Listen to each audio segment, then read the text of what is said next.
भारत में कोरोना संक्रमण का पहला मामला सामने आने को अभी 1 साल हो गया है। कुछ लोगों के लिए ये एकांतवास का साल रहा तो कुछ के लिए ये जेल जैसा था।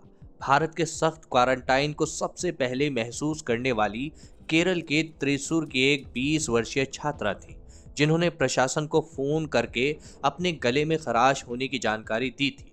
और जब एम्बुलेंस उन्हें लेने उनके घर पहुंची तो वे बहुत खुश हुई थी।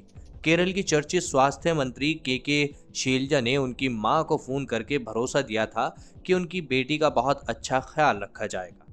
अप्रैल में एक टीवी चैनल को दिए साक्षात्कार में चीन के वुहान में रहकर मेडिकल की पढ़ाई कर रही इस छात्रा ने बताया था कि अस्पताल में उनके सामने सबसे बड़ी चुनौती एकांतवास में रहना था। उन्होंने वहां अकेलापन महसूस किया। त्रिशूर मेडिकल कॉलेज में जनरल मेडिसिन के प्रोफेसर डॉक्टर जिजित कृष्णा ने बीबीसी हिंदी से कहा, वो उनके लिए जेल जैसा था। हमने बाद में उसे क्वारंटाइन का नाम दिया।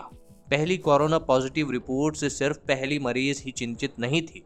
सरकार ने जब छात्रा को जनरल अस्पताल से त्रिशूर मेडिकल कॉलेज शिफ्ट करने का फैसला लिया तो यहाँ के डॉक्टर भी चिंतित हो गए थे। डॉक्टर कृष्णा कहते हैं, हमने वायरस के बारे में पढ़ा था और हम अपने अस्पताल को कोविड के मामलों से निपटने के लिए तैयार कर रहे थे। और फिर एक दिन हमें बताया गया कि भारत में कोरोना संक्रमण की पहली मरीज त्रिशूर से है। इससे हमें थोड़ी चिंता और तनाव जरूर हुआ था। हालांकि अस्पताल का रिस्पांस बहुत तेज था।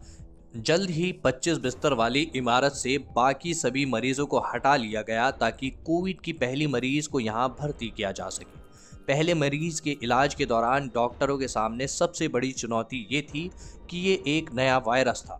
हमारी सबसे पहली चिंता दूसरे डॉक्टर्स को ब्रीफ करने की थी, जैसे ये बताना कि पीपीई किट कैसे पहनी जाती है, मरीज को कब देखना है। हमें बाद में पता चला कि उस पहली मरीज में कोरोना संक्रमण के माध्यम लक्षण थे। डॉक्टर कृष्णा कहते हैं, मेडिकल इलाज सबूतों के आधार पर किया जाता है और सबूत जुटाने के लिए समय चाहिए होता है और पक्के सबूत जुटाने के लिए बड़ी तादाद में मरीजों पर अध्ययन करना होता है। यही चुनौती थी। हम ये नहीं कह रहे हैं कि कोई दवाई उपलब्ध नहीं थी, हम ये कह रहे हैं कि उस समय हमारे पास इस वायरस को लेकर पहले से कोई अनुभव नहीं था, मेडिकल सबूत नहीं था। पहला मामला सामने आने के बाद से अब तक ट्रीटमेंट का प्रोटोकॉल बहुत बदल गया है। हमने उसका कोरोना के माध्यम लक्षणों के लिए इलाज किया था। हमने अजीथ्रोमाइसिन दवा दी थी, बाद में कई नई दवाएं आई, कुछ को दिया गया और बाद में कुछ वापस भी ले लिया गया। हम प्लाज्मा थेरेपी में रुचि ले रहे थे। भारत में कोरोना के पहले मरीज के इलाज ने डॉक्टरों की क्या सहायता की, आइए जानते हैं। इस पर डॉक्टर कृष्णा कहते हैं, जब ये वायरस महामारी बना तो हमें लोगों का इलाज करने का विश्वास आया। दोस्तों फिलहाल इस वीडियो में इतना ही।